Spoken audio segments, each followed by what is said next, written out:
Do livro Primícias do Reino, psicografia de Divaldo Pereira Franco, pelo espírito Amélia Rodrigues. A lição número 3, o excelso canto. Aquele junho estava ardente, mais do que nos anos anteriores. O dia longo murchava lentamente, abafado, enquanto o sol, semi-escondido, além dos picos altaneiros, encandecia as nuvens vaporosas que o vento arrastava no seu carro, pulverizando de púrpura e ouro. A montanha, de suave aclive, terminava em largo platô salpicado de árvores de pequeno porte, que ofereciam, no entanto, abrigo e agasalho. Desde cedo, a multidão afluíra para ali, como atraída por fascinante expectativa. Eram galileus da região em redor, pescadores, agricultores, gente simples e sofredora, sobrecarregada e aflita. Eram judeus chegados da além Jordão, de Jerusalém, estrangeiros da Decápole. Misturavam-se as vozes nos dialetos regionais e uniam-se todos na mesma imensa curiosidade feita de expectação e desejo. Esmagada pelos poderosos, experimentava invariavelmente o desprezo da jactância e da presunção. Amavam-se aquelas criaturas, na sua dor e necessidade interdependiam-se. Aquele rabi que os alentava era o rei aguardado há séculos, carinhosamente esperado, e os libertaria do opróbrio e da servidão. Ouviram-no e o viram mais de uma vez, e constataram que jamais alguém fizera o que ele fazia, ou falara como ele falava. Acorreram de toda parte, das redondezas do lago e dos campos das cidades distantes e das aldeias para ouvi-lo. No ar pairava algo especial. O azul dourado dos céus confraternizava com o verde queimado da terra, e a brisa cariciosa chegava do mar, das bandas e confratores do Hermon, que se alteravam para espraiar-se pela imensa planície do Esdrelon, trazendo o acre e doce odor do solo crestado. A montanha, em sua grandeza especial, é também um símbolo. O Filho do Homem que desce aos homens, vencendo as dificuldades do mergulho no abismo, e do homem que sobe e conduz os homens por sobre escarpas lacerantes até o seio de Deus. A montanha também é destaque maravilhoso na paisagem. Galgar, subir a montanha, pode significar vencer os óbices que perturbam o avanço da jornada evolutiva. Descer, deixar o monte, é não considerar o empecilho e refazer o caminho. Alongar as mãos em direção dos que ficaram tolhidos na retaguarda.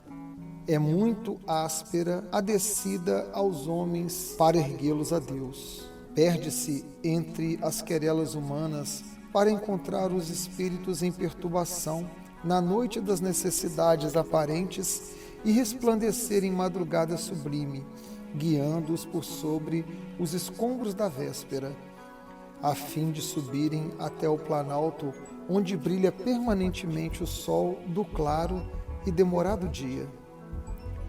Descer sem decair. Os homens suscitam obstáculos onde existem opiniões e levantam cerros onde estão convenções. Esquecer-se e vir até os que debatem nas questiúnculas que vitalizam com desconcerto emocional e sofreguidão.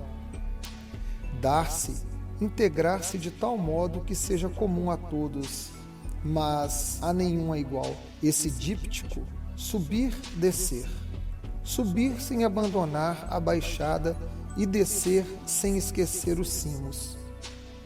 A montanha era uma montanha qualquer, e o poema que ali seria apresentado jamais foi ouvido. nunca mais será ouvido em qualquer época equivalente.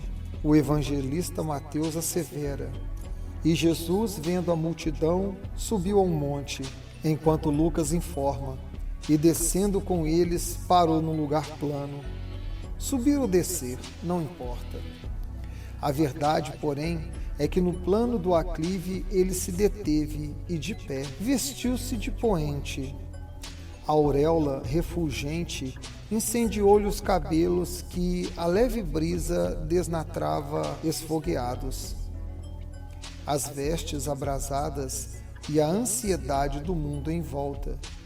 No magote, homens, mulheres e crianças que levariam no cérebro e no coração a mensagem, o poema divisor das realidades diferentes. A multidão era a sua paixão, a sua vida, amá-la e atendê-la o seu fanal. Sentindo a multidão submissa, magnetizada, esquecida de si mesma, numa sublime comunhão em que extravasava toda a vida, ele, abrindo a sua boca, os ensinava dizendo: bem-aventurados os pobres de espírito, porque deles é o reino dos céus. Os pobres, todos os conheciam. Eram maltrapilhos, mal-cheirosos, doentes, distendiam a mão que a miséria estiola. Eram pobres, no entanto, quantos deles portavam os tesouros da riqueza do espírito? Espírito rico de revolta, possuidor de paixões, dono de vasto cabedal de angústia e mágoa. Quais seriam os pobres de espírito? O vento perpassa em leve cantilena pela multidão pensante a raciocinar. No silêncio que se fez espontâneo, na pausa que natural se alonga. Os ricos possuem moedas e títulos, propriedades e espíritos ricos de ambição, de orgulho, de misoneísmo. Os pobres de espírito são os livres de posses e ambições, amantes da liberdade, pugnadores dos direitos alheios, idealistas, cultores da verdade, preparados para a verdade. Sem peias atacadas à retaguarda, sem ímãs atraentes à frente, semelhantes aos simples desataviados e às crianças inteiramente livres, candidatos ao reino dos céus e súditos dele desde já, inocentes porque venceram com o tributo das lágrimas e o patrimônio dos suores. Ressarcido o débito, lavadas as mazelas, puros, portanto, sem a vacuidade do eu, predispostos à autodeliberação e autossublimação, livres dos resíduos do mundo, não consumidos, não afligentes, com todos ao lado de todos, sem ninguém, não amarrados aos outros, às conversões dos outros, pobres de espírito. A multidão aguarda, pulsam os corações, os olhos de todos brilham com lampejos diferentes, a voz do Rabi espraia o canto. Bem-aventurados os que choram, porque eles serão consolados. O olho é a candeia do corpo, e todos os olhos cindiam, lágrimas coroam-nos. A figura do Rabi é ouro refletido contra o céu longínquo muito claro.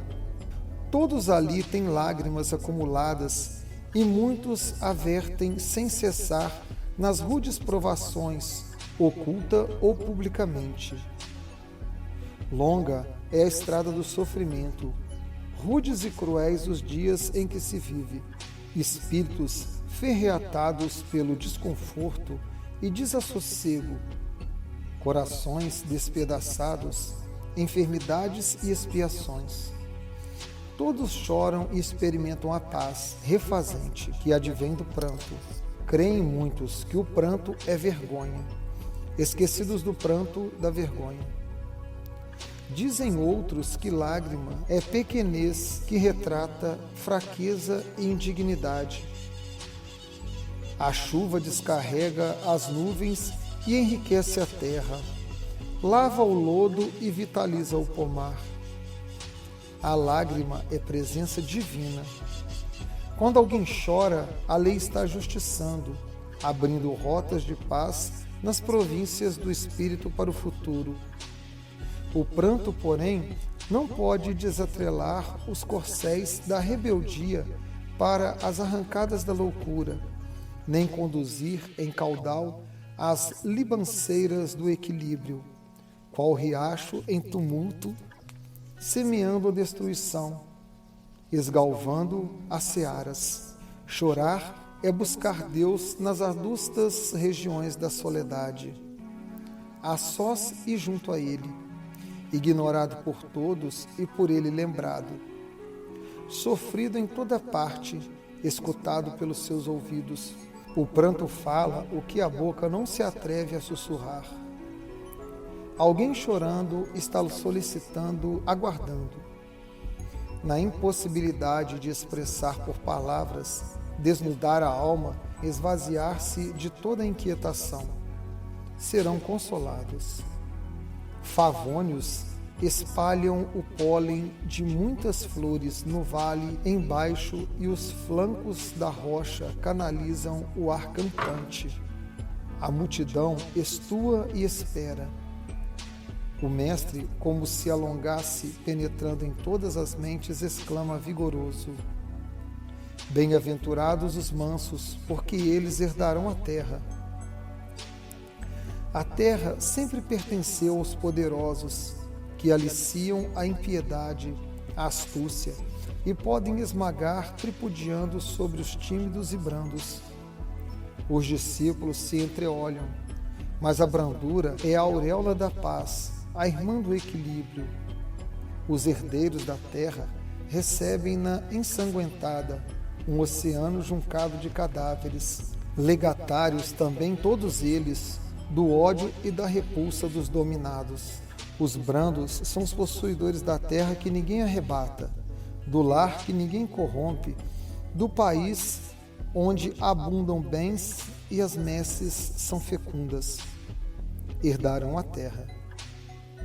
A tarde serena e calma apresenta-se transparente. Ignotas vibrações produzem musicalidade na teia imensa da paisagem colorida e ondulada. A palavra do mestre expressiva entoa mais um tema na sinfonia incomparável. Bem-aventurados os que têm fome e sede de justiça, porque serão fartos. Fome e sede de justiça. A caravana dos criminosos não julgados é infinita e inacabada.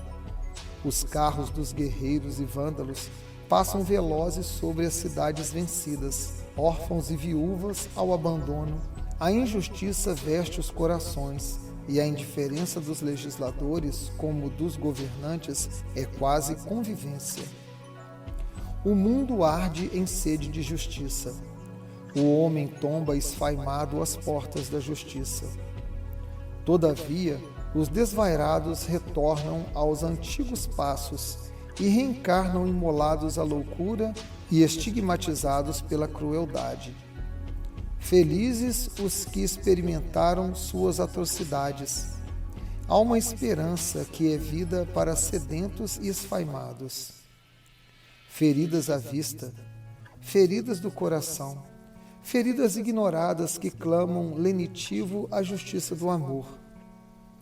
O homem amargurado às portas da verdade. A verdade descendo ao homem, esclarecendo e pacificando-o, renascendo para resgatar, recomeçando para acertar, repetindo as experiências para aprender, justiçado pela consciência, corrigido pelo amor, preparado para a libertação. Serão saciados, seguro equilíbrio a serena multidão. Jesus é o hífen de luz entre os mundos em litígio, o espiritual e o material, o lugar comum. As criaturas da montanha acercam-se umas das outras, entreolhando-se, identificam-se. Envolvendo todos no expressivo olhar de compaixão e entendimento, Jesus elucida. Bem-aventurados os misericordiosos, porque eles alcançarão misericórdia.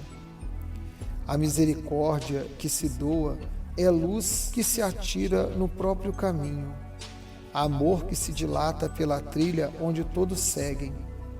A terra é um vulcão de ódios, e o crime parece um gás letal que envenena ou enlouquece. A guerra é hidra cruenta sempre presente. Viver cada um para si é filosofia vã de expansão fácil. No entanto, só a piedade redime o criminoso, assim como a reeducação o capacita para a vida. A misericórdia é o antídoto do ódio, voz da inteligência que dialoga e vence o instinto. A misericórdia do Pai concede a oportunidade do renascimento no reduto do crime para a reabilitação do précito, perdão que é ato de nobilitação, moeda de engrandecimento intransferível. Misericórdia, que é amor, socorre e ajuda sem fastio. Alcançarão misericórdia. Alteram-se as expressões da verdade. Não se trata de uma litânia. A onda atinge o clímax. Jesus exclama com eloquente alegria: Bem-aventurados os limpos de coração, porque eles verão a Deus. Há um estado de quase êxtase, um delírio percorre a massa, antes amorfa e desconexa.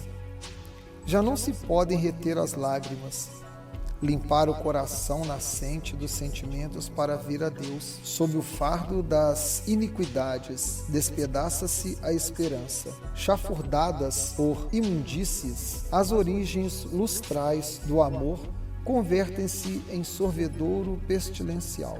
Abrir os olhos do sentimento para ver o que a inteligência sonha e não alcança. Alçar voo à inocência e sintonizar com a verdade sem retórica, em harmonia, sem interrupção, para aurir vida, fruir a visão de Deus. Transcendência inatingível, humanizá-lo para o órgão da vista registrar. Seria espezinhar a aspiração de perfeita identidade com ele, quando imanente em todo lugar, é invisível em toda parte. Causa encausada não se pode condensar no raio luminoso que produz a imagem ilusória que os átomos apresentam. Desejando o finito reter o infinito, tem este finito pervertido e maculado o coração. Mas a amar a relva, o homem, o céu, o animal, o inseto, a vida em todas as manifestações, integrar-se da essência da substância divina, coração aberto ao amor, com pureza em tudo, verão a Deus. Logo prossegue o mestre, como a completar o augusto ensino antes que a incompreensão assole. Bem-aventurados os pacificadores, porque eles serão chamados filhos de Deus. Esparzir a paz, enquanto o pensamento geral é tumultuar a tranquilidade. Herdarão a terra os filhos de Deus, porque estes, mansos e cordados, serão brandos de coração. Brandura que é coragem de enfrentar o forte, sem o temer. Submeter-se sem ceder ao império da força. Dominar a ira e vencer-se para pacificar.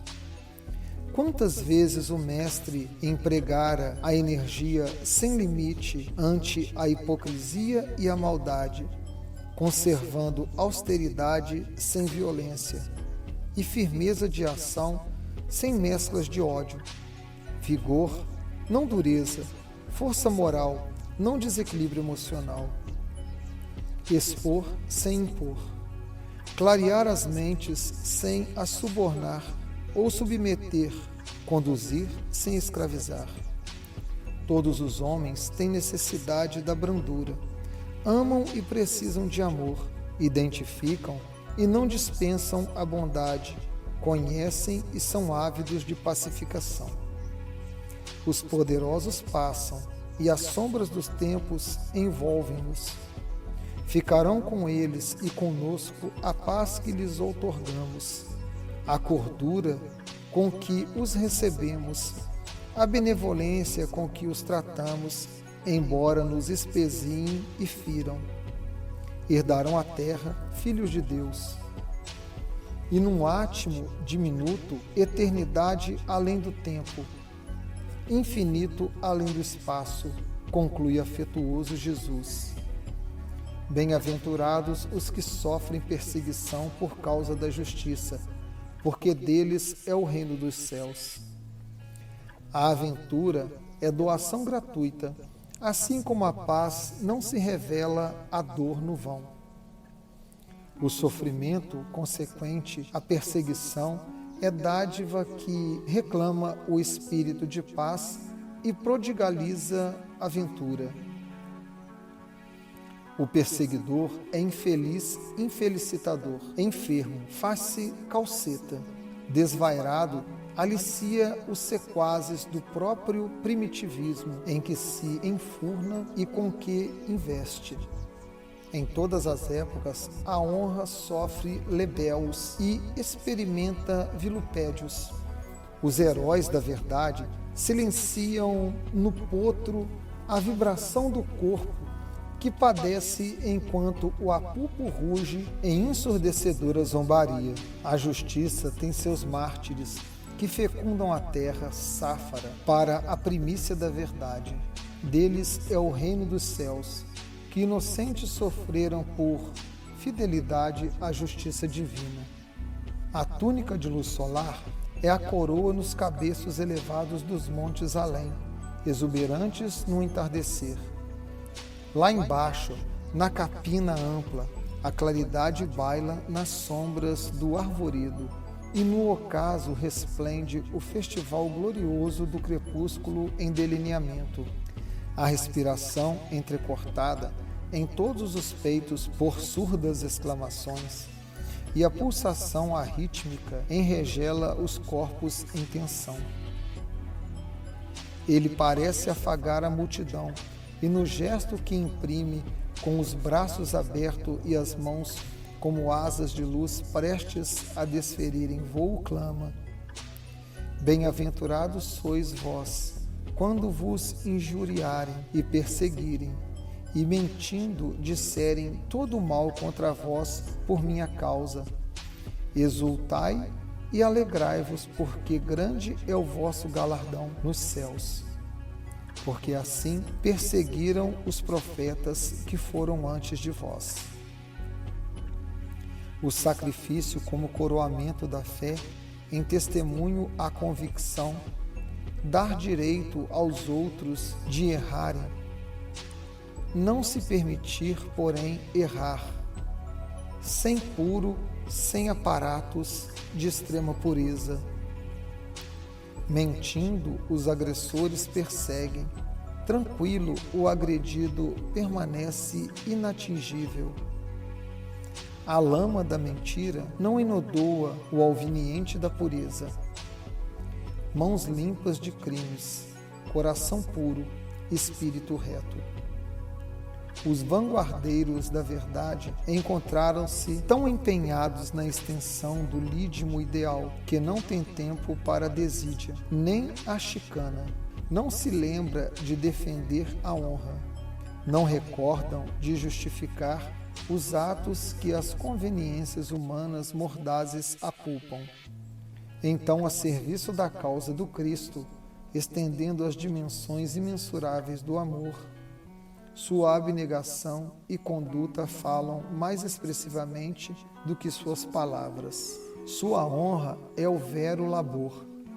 Sua defesa e argumentos, o silêncio, resposta dos perseguidos que foram antes. Exultam na gleba da retidão, fazendo o que devem e não o que lhes convém fazer. A glória dos lutadores é a honra do serviço e sua auréola o suor do dever. Exultai, alegria, já não há dúvidas àquela hora. Toda a epopeia da humanidade canta no Sermão do Monte, o amor em sua mais alta expressão. Aí tem sua fonte inexaurível e eterna. Perpassam no ar os aromas da natureza e o vento da tarde entoa solaus onomatopaicos. A pausa se alonga, as emoções explodem em festa de paz e esperança.